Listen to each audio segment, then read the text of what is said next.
Hi, baby boomer fans. We are Jackie and Janine, the Pfeiffer sisters, and love to talk about the 1950s, inviting you to reminisce with us as we explore experiences of that decade.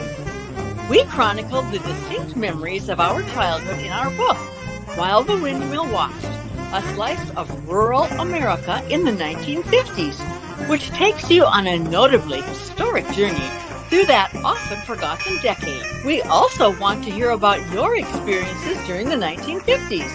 We will feature guests whose special stories of that decade will bring to mind magical moments of reflection, some with tears, some with smiles, but above all, a good dose of laughter. We would like you to chat with us as we bring to mind the sights and sounds so familiar to that time in history. Grab your favorite malt or Green River. Make sure you are wide awake and get ready to be inspired about the 1950s. Welcome to the 1950s Fun Chat. You're joining us again today for this, our number 80 of our 1950s Fun Chats. Haven't they been fun, Jackie? They have indeed, and we've learned so much about the 1950s life. Yes, we documented our life in the 1950s in our book, While the Windmill Watched, a slice of rural America in the 1950s. But to hear the stories of others who lived all around the world and who lived in the 1950s, it's so amazing. And it just really helps, in me at least, broaden my history knowledge of the 1950s.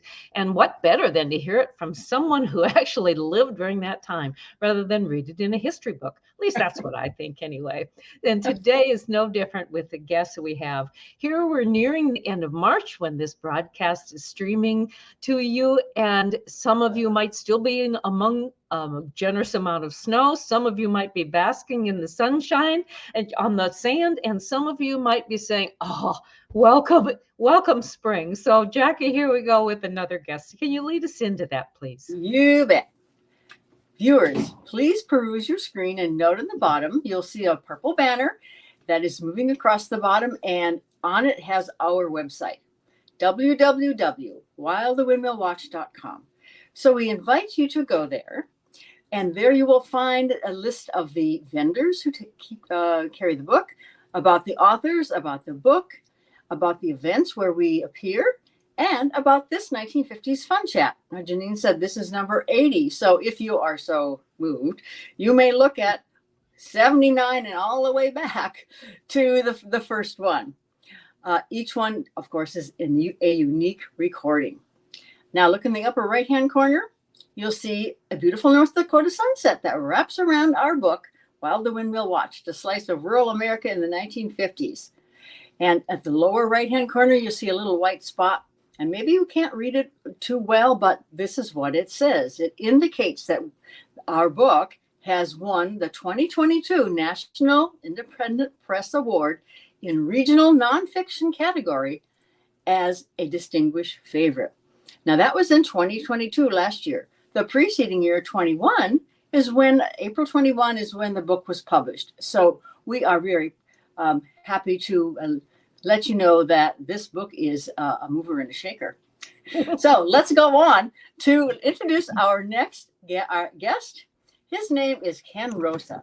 And Ken Roosa came into the world in August of 1952 on a dusty Air Force base near Amarillo, Texas, the second son of his 22-year-old parents, Donald Earl and Patricia Lewis Roosa.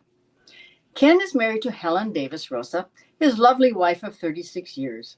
Collectively, they have 4 children, 3 boys and 1 girl, 10 grandchildren, 8 boys and 2 girls, and 2 great-grandchildren, both boys. So you see there are quite a few boys in that family. Ken has a BA in English literature and a Juris Doctorate, both from Louisiana State University. Ken and Helen lived in Fairbanks and Anchorage, Alaska for 24 years. For the past 12 years, they have resided in Gig Harbor, Washington. Ken, welcome to the 1950s Fun Chat. We're really glad you're here. Yes, hi, Thank Ken. you. It's a pleasure to be here. Thank you. Well, let's get started. And because this is a fun chat that centers on the 1950s. The first question I have for you is, what are some of your earliest memories of your life in the 1950s? I guess my earliest memories relate to when my dad was in the Air Force in Lake Charles, where he was from, I think, early 1953 until sometime in 1954 when he was discharged. Oh, I got some moisture in my ear. Now, my dad was a medium height, lean guy who had developed a love of motorcycles when he was a child in Ohio. And so Dad had a old, probably pre-war Harley that he used to take my older brother and I around on when we were, I mean, I couldn't have been more than 2 years old. And we would put one of us on the front and one of us on the back. And Mom has pictures of us sitting out there, Dad with a big grin on his face. And I'm thinking to myself, oh my God, he would be charged with child abuse for doing that today. Exactly. And you lived to tell the story. Yeah, we did. We did. So many things we lived through. I remember sitting out in the yard with a little hammer, driving nails into the ground. Oh, Just, really? I was pounding. Mm-hmm. I remember Mom ironing my dad's handkerchiefs in our house trailer that we lived in. Yeah. That she was always taking care of us, doing all the domestic things while Dad was at work. So I don't have a lot of memories of it because I was so young. But that's my earliest memories, is living in Lake Charles and driving and riding the back seat of probably some late 40s jalopy that they had. And more than likely, we're standing up in the back seat, and rather than sitting down, at least in your car. We were always hanging over the front seat, and Mom was saying, sit down, but you want to hang over there and see things, because when you're a little guy and you're sitting down in the back seat of one of those old cars, there's not much to be seen except telephone posts. Correct. Well, then moving on from there, what are some memories? You mentioned that your mother was a gardener. Mom grew up as a daughter of, I think my grandfather could probably be accurately described as a sharecropper. My grandfather was very, very old school. He was born in 1882 in Kentucky. He lived on farms all his life, except for the time that he spent in the Army in Alaska around the turn of the 20th century. And my grandmother was a city girl. But Grandpa always worked on farms. He would, rent land from somebody and farm, and they would live in a farmhouse. And Mom had a love for gardening. She didn't have a lot of house plants, but she always had a garden probably up into her late 80s. She had a garden until she was no longer physically able to work the garden and walk around. But she just loved plants and was very good at growing things. So Mom always had a garden. We always ate out of the garden. We always got to help her weed the garden, which was nothing that a little boy was very interested in. Yes. No. So I understand. Janine, do you have something more to say about this? When you weeded that garden, were you pretty meticulous about that, or the carelessness? Did you pull out plants? Did you thin the rows as well? No, I mean, Mom usually had mounds, would put up mounds and then plant on the top of the mound. So it was pretty easy for us to see where we were supposed to pull the weeds. But that was in Louisiana in the early 60s, probably. And oh my God, the weeds just went nuts there. They just really, really grew. We had rain every day, and seemed like the roots went deeper than the weeds, and it was a job. So to say we were meticulous would be probably less than accurate. Mhm. Okay. Did you eat solely from the produce of the garden, or were there other foods that were brought into your diet as well? Well, we had, of course, go to the grocery store and get things. Get some But we meat. had chickens. Mhm. Yeah. But we also had chickens for eggs, and there were times when I was in high school when we had a cow, and we'd get to go milk that every morning. That was just great to do that before you go to school. Did you Um, say that facetiously, or did you really like it? I didn't really like it. No, I hated it. We had to get up extra early. You know how teenagers are about getting up early. You go out to the barn, and we didn't have running water in the barn, so you had to bring a bucket and try to wash this recalcitrant cow off to get her cleaned up. And then, it was always a challenge to keep the milk clean. So I didn't care for that much. I had lived on a dairy farm for a year with my uncle in Ohio when I was in the 8th grade. And I knew how a dairy farm was supposed to be operated and how clean they are and how careful they are. And I just didn't like the process when I was in high school. Well, we'll move on to something else then. Between the grades 1 and 12, you said that you moved 15 times. So we did, yeah. The little not always to different places. Not always to different places, but we did move 15 different times. We changed residences and pulled up stakes. So you were in a trailer for how long? Years. I think we lived in that trailer until I was 6, so till 1958. And trailer, it was a bumper pull. They used to pull that behind the family car. So I don't think it was very big. All right. So the dogs are barking, sorry. Tell us of the negative and the positive outcomes of moving so often. Well, of course, the negative was that you had to leave your friends. Start all over again. Sometimes in a place where you really didn't feel like I fit in. I felt like I didn't look like the kids in South Louisiana. It was completely different heritage background. The people there were primarily French and German, with some German, and they looked it. They had different facial features and different hair color and eye color. So I didn't fit in, and the fact that my dad was a Pentecostal minister didn't help much because it was a predominantly Catholic area. And, the school bus would come around and pick us all up in the morning, and half of the kids would get off at St. Joseph's wearing their Catholic school uniforms. And so there was, and then everybody had to go to catechism after school, except I didn't really go to catechism much or at all.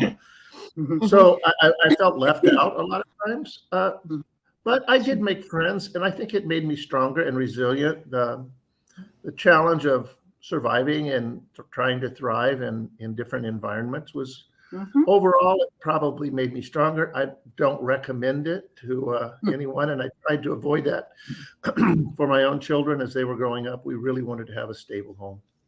When you moved from school to school, did you find that you were able to keep up scholastically in the grade in which you just were kind of put into? Sometimes yes, and sometimes no. When I went, I finished the 7th grade in Louisiana, and I was like top of my class. And in the 8th grade, I was sent to Ohio to help my uncle work on his dairy farm. That was the dairy farming episode. The schools in Ohio were far ahead of the schools in Louisiana. So I went from being, very comfortable academically to struggling for a whole year. So yeah, it was a catch-up year for sure. It made the 9th grade easier, but it was a difficult year academically. Well, that can be challenging emotionally and psychologically too to you, I would think, if having gone from top of the class to having a situation where it was not that way in Ohio. Yeah, that was challenging. I did have a very good teacher who was helpful, but I was behind primarily in math. I never really caught up in math. I think the math education that I got in Louisiana was pretty poor, really pretty poor. So, go ahead. Where was your favorite place to live? Pardon? Oh, go ahead. Sorry, Ken. Go ahead and finish that, then I'll ask the next question. I was going to say, in terms of my development there, I learned so much that year in Ohio about myself, about my physical capabilities. I think that year I grew 6 inches and put on a lot of muscle. I was up at 5:30 every morning, feeding cows, getting the cows in for milking, and in the afternoon we worked in doing the chores. So we had to milk twice a day. We had 30, 40 cows to take care of. Sure. A lot of it was manual labor, and we worked all day Saturday. So we had 1 day a week. Sunday was really our day of rest because we worked every other day. So it was a whole different change. I learned a lot about work ethic and how to push yourself through things that are not particular. Yes. Yes. So what was your favorite place where you, moving all the time, what was your favorite place to live?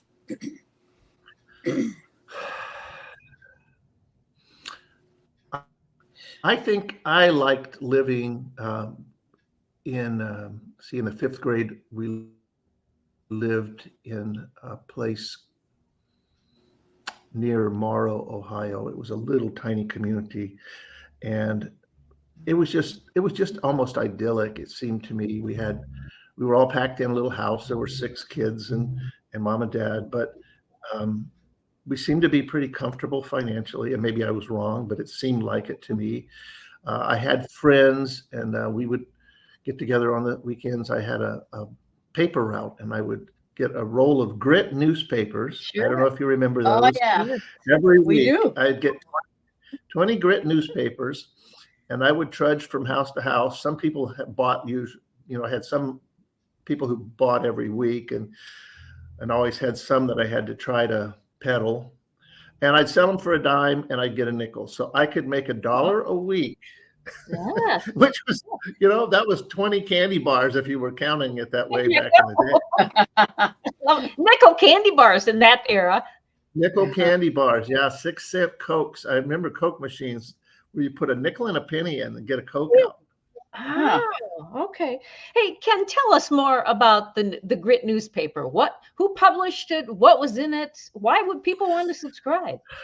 I don't know who published it. I just have no recollection of who that was on the publisher banner, but it was sort of like a weekly, like a Reader's Digest, I guess, sort of folksy news and nothing unpleasant. It was written in plain language, and it was not uncommon to see them back in the late 50s, early 60s. They had kids. They would send out a roll of them every week, and kids would sell them or try to sell them door to door. Was it hard to make that sale? I think I was a cute little kid. It wasn't too hard. You had your gimmick down. Yeah. How do you say no to a little boy standing at your door trying to sell you something for a dime? Oh. Right. So yeah, I did that. Had a good time. I liked living in Ohio. We would sled in the winter. There was a big hill across the street from our house. We could climb up and slide down on our sleds, and it was near my grandparents' house, my mom and my father's parents' house, and so we got to see a lot of grandma and grandpa. How influential were they in your life?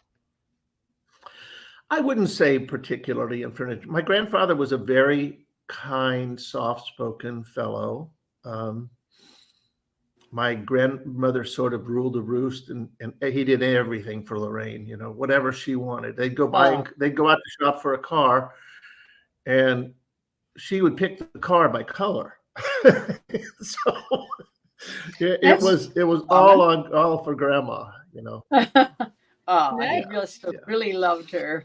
And then Yeah. That was the era when cars were my colorful. mother's. Well, they were. Oh, yeah, I can remember those kind of coral-colored Buicks that they used to sell, and dark, bottle green cars were common. The colors were simpler. They weren't these very shiny, multicolored two-tones very often. Usually they had a lot of chrome on the sides, but they were colorful. That's true. I hadn't thought about that, Janine, but it's true. And they were big. They were big. Like driving a truck. Yeah. So in your preliminary information, you stated that you felt that you were quite poor, but yet maybe not. How did this affect you? Or did it kind of fluctuate? Financially we were. I mean, from an economic standpoint, we were just barely scraping the bottom, probably just above homeless sometimes, really. Dad never was very good at I don't know if he didn't get along with people or what the issue was, but he never held a job for very long. He was always changing jobs, moving from this to this, life insurance salesman, retail sales, mechanic, truck driver, preacher. There were a lot of disparate occupations in his life. And if you don't stick with something, you don't get good, and you don't become proficient, and you don't get paid very well. So a lot of the time Mom would work either part-time or full-time to help supplement, which was not always easy with 6 kids, rambunctious boys mostly. But it's a cliche. It sounds like a cliche, but we were loved. We had plenty of love in our house. And I think that made us all feel, at least if we didn't fit in, we at least fit together. You bet. Good way of saying it. Ken, So what were your Christmases like? They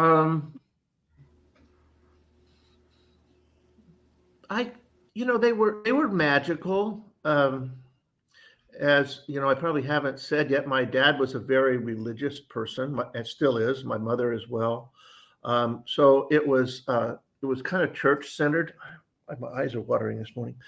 It was church centered. We always were at church, and Christmas was there were Christmas plays at church, and Christmas caroling, Christmas choir singing, things like that. At home, every Christmas it was a ritual. Dad would gather us all around sometime Christmas evening, and he'd read the night before Christmas, the famous poem, and then he'd send us off to bed. Now we got literally visions of Santa Claus dancing. And I remember once he went outside and did something. I don't know what he did, but we were sure we heard Santa on the roof. I mean, just let me tell you, a 5-year-old is positive when they know something, they know it. And we had I remember bubble lights on the trees. I don't know if you guys remember those. They came back for a while, and now it looks like it's all just LED lights is what you see on Christmas trees if they're decorated with lights traditionally. But we made strung popcorn and I think cranberries to make garlands to go on the tree. And Mom would go out and pick pussy willows and dry them, and we'd spray paint them and hang them from the tree, gold and silver. And it was a lot of fun. We would get English walnuts, crack them open carefully, pick all the meat out of the inside, and then glue them back together with a string coming out of it, and spray paint those gold or very clever. Yeah.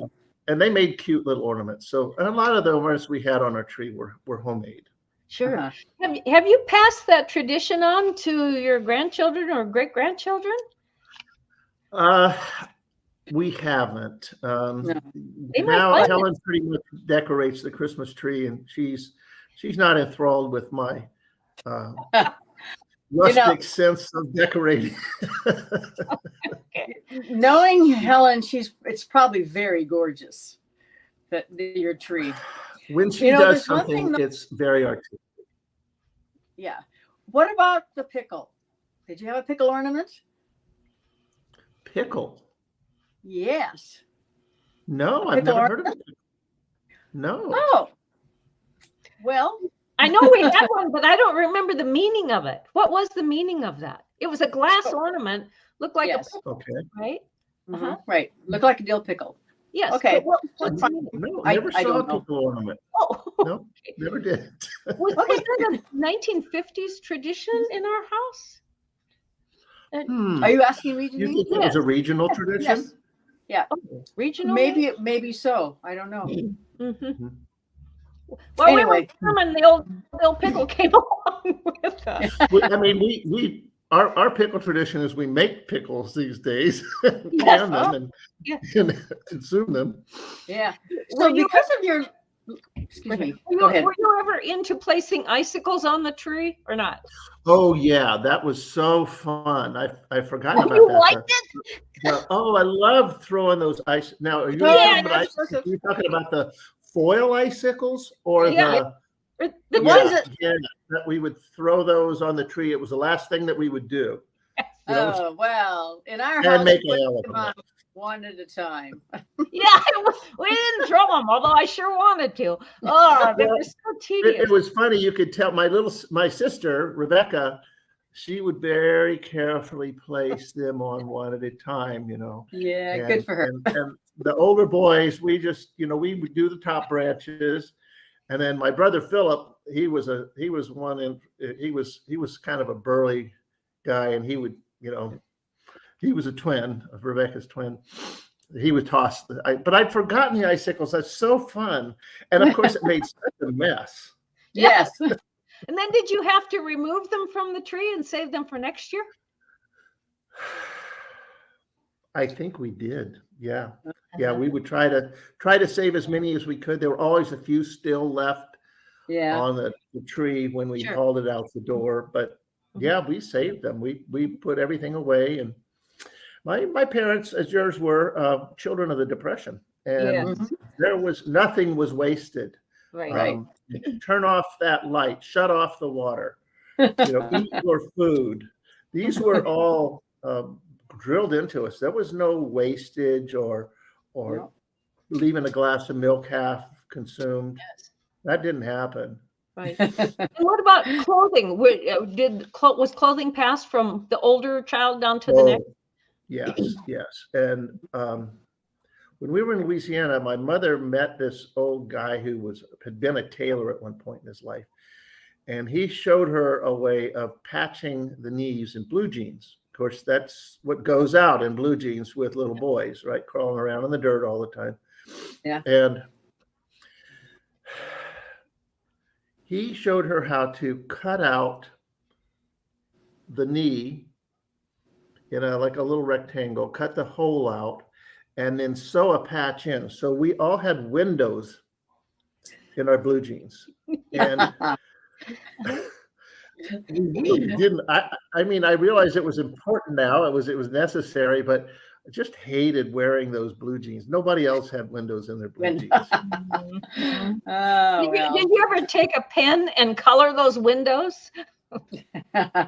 I never did. I mean, they were trying to match the blue jean, the denim material probably would have never worked. Sure. And I never did. But yes, we definitely had clothes passed down from one to the other.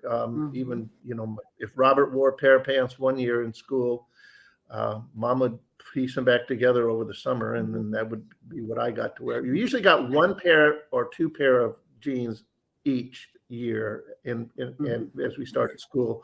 So we'd rotate the new ones with the hand-me-downs.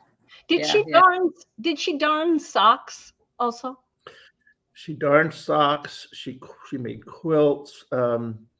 She made rag rugs, crocheted rag rugs. I mean, those rag rugs seemed like they lasted forever. We had those around into my high school years, I think. Huh. When do you think that the art or the necessity of recycling clothing, especially in the family, changed in America? Do you think we are the last generation of that? We got the end of the cycle along with that? I think so. Yes. When did it happen? I don't know exactly. I would guess sometime in the 70s, as we became more globalized and labor became cheaper, Sure. and we started importing our fabrics and our clothing from Indonesia and other parts of Asia. Mm-hmm. Okay. Yeah. It So just became cheaper and easier more convenient Yeah. to throw them away. Yes. right. So the way that you were raised with the frugalness in your family, and then you saw how your father was as far as bringing in money for the family. Did you consciously make a decision then to attend a college in order to better your lifestyle? Oh, absolutely. There was no doubt that was a motivating factor for me. I looked around and I saw people who lived differently than we did, who were better off, who had purchased new cars. Mm-hmm. Wow, a new car. Mhm. Who'd have thunk it? Yeah, and I wanted a better life for myself. Now, to be honest, my mother always encouraged us to seek higher education. She read to us every night. She read stories to us, and she instilled a love of reading in me that began as probably, I think I was reading chapter books in the second grade, and I still read voraciously and have every day of my life practically. But yes, I wanted something better, and I didn't really know what was there. Honestly, our horizons were very limited. Our world was small. It consisted of a church and friends in school, and that was it. Our vacations were road trips to visit family in Ohio or wherever the family we were going to visit were. So we never stayed at hotels. We never ate out at restaurants. We didn't go to Disneyland or places like or Six Flags or any of those amusement parks. We went to visit relatives. Mom came from a big family, and we had probably between 30 and 40 cousins on her side of the family. And so she always wanted to keep up with her sisters and her brother in Ohio. And so that's what we did. What really marked a big change in my life was when I was 16, I was going to high school and working two jobs. And my mother talked to a man she knew in the town we lived in Louisiana, who was an attorney that I don't know how she knew him, but she knew him. And she got me a job working for him one summer as a nanny. He had 4 children, and 3 of them were boys. And he wanted, I'd been driving since I was 15. So that was the late age for getting a license back then. And I had been driving before that, to be honest. Sure. Well, farm kids usually work too. Yeah. I remember going to my uncle's house and seeing 6-year-olds driving tractors. Yeah. It was, you did what you had to do. But anyway, I got this job working for Mr. Edwards and his family. And he was just a really amazing guy. And his wife Eleanor was an amazing woman. And they kind of almost made me a part of the family and took me with them on trips. Nolan always had new cars that he would lease through his business. It was a very successful attorney. And he would give me the keys. I remember driving his Mercedes, his new Mercedes in the 60s. Yeah. He had all these nice cars, and he'd let me drive them, taking his kids here and there. He actually gave me a pickup truck to take home, and that's what I drove his boys around in to the swimming pool, and we'd go camping, and we'd go to the movies, and we'd go fishing, and crabbing and whatever. And so that summer I spent with him, had a beautiful home. He took me to New Orleans. We stayed at the Royal Sonesta Hotel. We ate at Pat O'Brien's and excuse me, other really, really nice restaurants there. And I began to realize, well, there's a whole other world out there. People that don't live the way our family lives, that don't eat the way we live, but eat the way we eat. So just sort of ignited in me a real desire to better myself, to pull myself up and do better. And so of all my siblings, I'm the only one that got any higher education. But I think it was because of that influence. It really made a difference. Sure. So you saw his attorney, he was an attorney, and did you aspire to be an attorney during that period of time, or did that just come later? Well, I knew I wanted to be successful and I wanted to have a good life, but I didn't really plan to be an attorney. I got out of high school and went to college. I had a lot of fun, and I didn't really have a career goal. And I just sort of took the classes that were most appealing to me. I mean, I took the farm shop and mythology and psychology and, government, all kinds of things.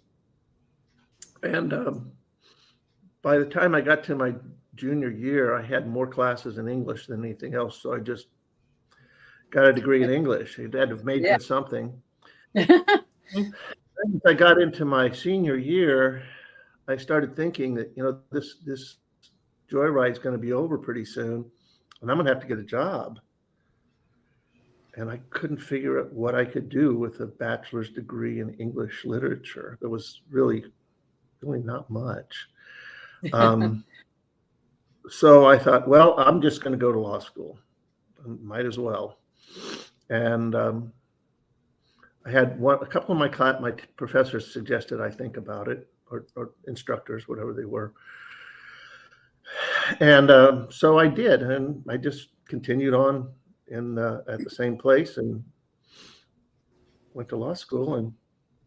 And you liked it, huh? Good for you. It was traumatic.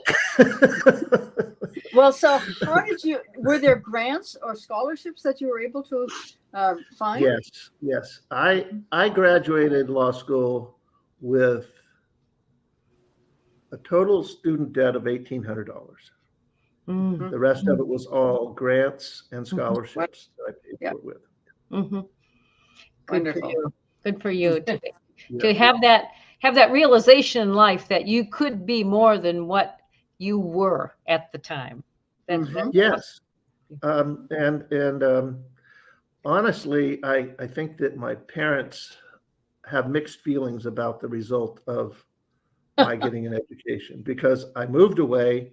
They're still in Louisiana. The rest of my family is all still in Louisiana, all within a 20-mile radius, mostly within a 150-foot radius. And I think in some ways my dad's convinced that education changed me for the worse.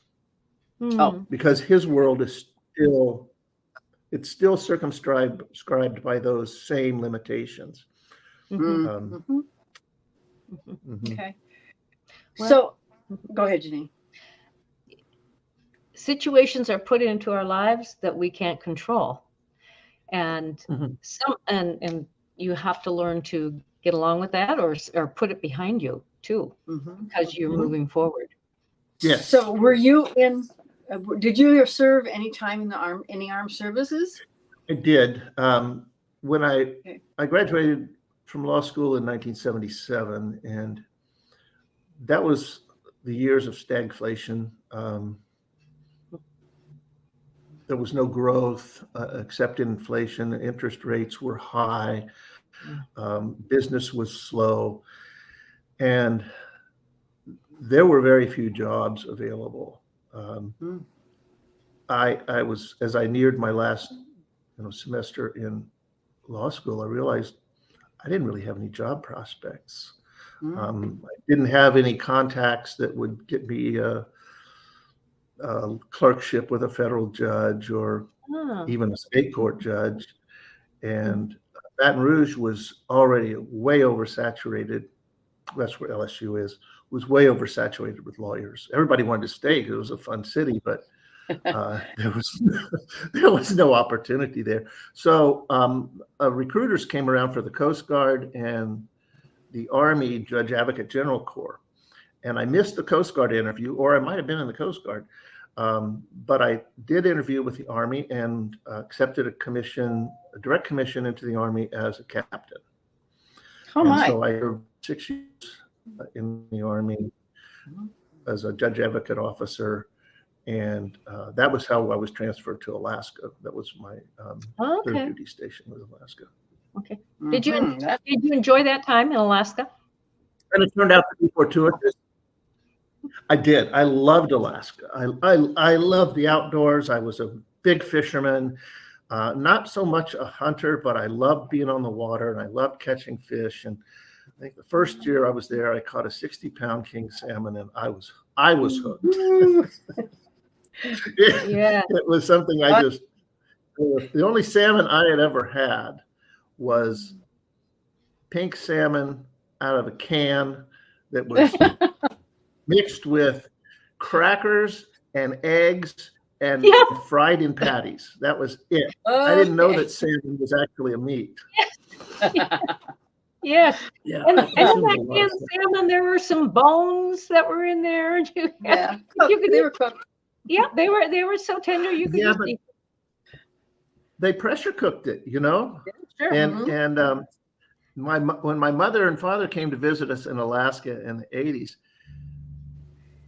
she didn't like the salmon because it had bones. She said, "I like the canned salmon because I don't have to worry about the bones." Well, but the other thing was they had this fear of fish bones. They were terrified of a bone in your throat. You're going to eat a fish bone. So, and I think that was generational. And more than likely that she detected a difference in flavor too. Sure. Much richer, completely different flavor. Oh, yeah. Completely different. Well, and even among salmon, there's such a difference in quality from one species to the next. Right. So he was not used to eating king salmon or red salmon. Pinks were on her radar. Ken, this has been a wonderful conversation, and I think it's time to start wrapping it up, even though we could go beyond this time. But I always like to ask people a couple of different questions at the end of our broadcast. And the first one is, what is a fun memory you have of the 1950s? Yeah, I have a lot of fun memories of the 1950s. Good. I really do. I remember we always had dogs. I loved having, playing with the dogs and snuggling with the dogs as a little boy. Mom reading us bedtime stories at night. That's, very dear. Yes. Playing with, playing in the snow, sledding, going to grandma's house where she would always feed you until you were stuffed and then claim that you needed to eat some more. Yeah. With you. Going to visit my grandfather and seeing he had a whole bunch of foxhounds and showing me around to his hounds and watching my grandmother bake pies on a wood burning stove. I mean, those are priceless memories. You bet. And what from the 1950s in your childhood has influenced your adult life?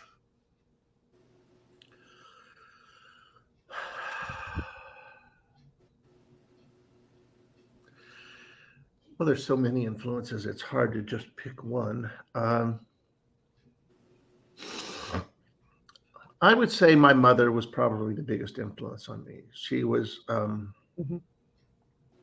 She was always present in my life. My Yeah. dad, when he was driving trucks, would be gone for weeks at a time.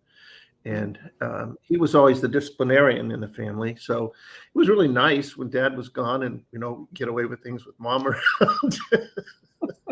But I think my mom was the biggest factor in my life. Okay. Yeah.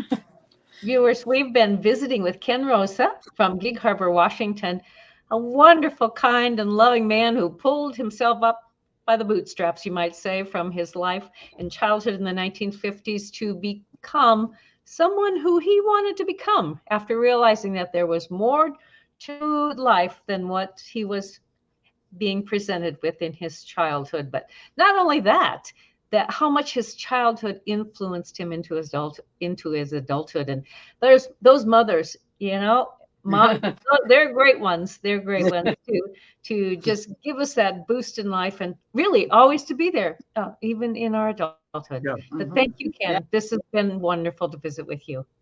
Thank you. And so, been a you're welcome. And so, viewers, we look forward to seeing you again next week when we have another guest who will be telling us about their history of the 1950s. Jackie, how can you conclude our fun chat today? More housekeeping, and that is, viewers, please find the red subscribe button and click that. Also, the blue thumbs up button. Hit that one also. And tell your friends, even your relatives, about the 1950s fun chat. Until next time, toodaloo.